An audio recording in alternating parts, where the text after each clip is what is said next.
जब तक बेटी हमारे घर है उनकी हर इच्छा जरूर पूरी करें। 5 साल की बेटी बाजार में गोलगप्पे खाने के लिए मचल गई। किस भाव के दिए भाई? पापा ने सवाल किया।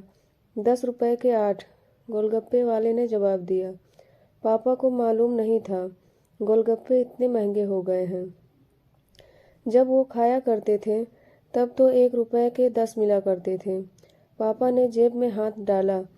15 रुपए बचे थे। बाकी रुपए घर की ज़रूरत का सामान लेने में खर्च हो गए थे।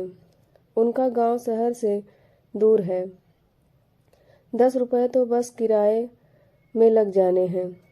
नहीं भाई, 5 रुपए में 10 दो तो ठीक है, वरना नहीं लेना। यह सुनकर बेटी ने मुंह फुला लिया। अरे अब चलो भी, नहीं लेने इतने महंगे। पापा के माथे पर लकीरें उभर आईं।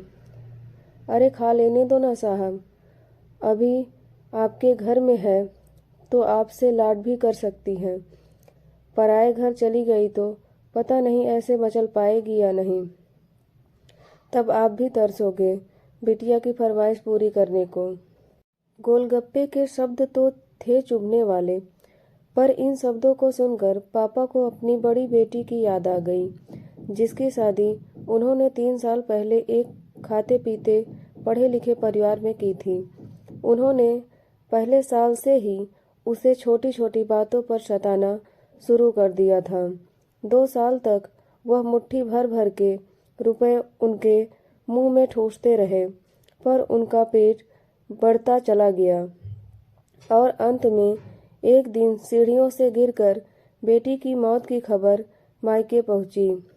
आज वह छटपटाते हैं कि उनकी बेटी फिर से उनके पास लौट आए और वह चुन चुनकर उसकी सारी अधूरी इच्छाएं पूरी कर दे। पर वह अच्छी तरह जानते हैं कि अब यह असंभव है। दे दूं क्या बाबूजी? गोलगप्पे वाले की आवाज़ से पापा की तंद्रा टूटी। रुको भाई 2 मिनट। पास ही पंसारी की दुकान थी। पापा उस पर गए, जहाँ से ज़रूरत का सामान खरीदा था। खरीदी गई 5 किलो चीनी में से 1 किलो चीनी वापस की तो 40 रुपए जेब में बढ़ गए। फिर ठेले पर आकर पापा ने डबडबाई आंखें पोंछते हुए कहा, अब खिला दे भाई। हाँ, तीखा जरा कम डालना। मेरी बिटिया बहुत नाजुक है। यह सुनकर 5 वर्ष की गुड़िया जैसी बेटी की आंखों में चमक आ गई और पापा का हाथ कसकर पकड़ लिया। जब तक बेटियां हमारे घर हैं उनकी हर इच्छा जरूर पूरी करें। क्या पता आगे कोई इच्छा पूरी हो पाए या ना हो पाए। ये बेटियां भी कितनी अजीब होती हैं। जब ससुराल में होती हैं तब मायके जाने को तरसती हैं।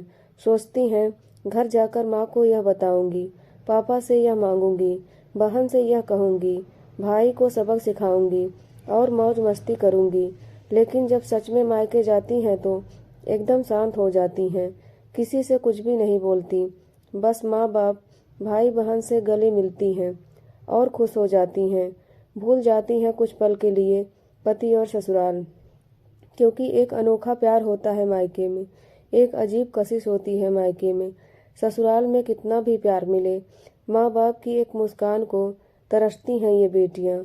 ससुराल में कितना भी रोएं, पर मायके में एक भी आंसू नहीं बहाती ये बेटियाँ, क्योंकि बेटियों का सिर्फ एक ही आंसू माँ बाप भाई बहन को रुला देता है। कितनी अजीब है यह बेटियाँ, कितनी नटखट हैं यह बेटियाँ। भगवान की अनमोल देन हैं ये बेटियाँ।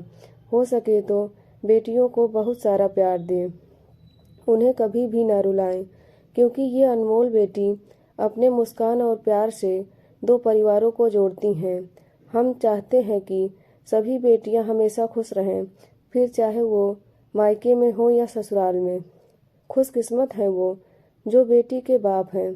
दोस्तों, बेटियों को भरपूर प्यार दें, दुलार दें और यही व्यवहार अपनी पत्नी के साथ भी करें, क्योंकि वो भी किसी की बेटी हैं और अपने पिता को छोड़कर आपके साथ पूरी जिंदगी बिताने आई हैं।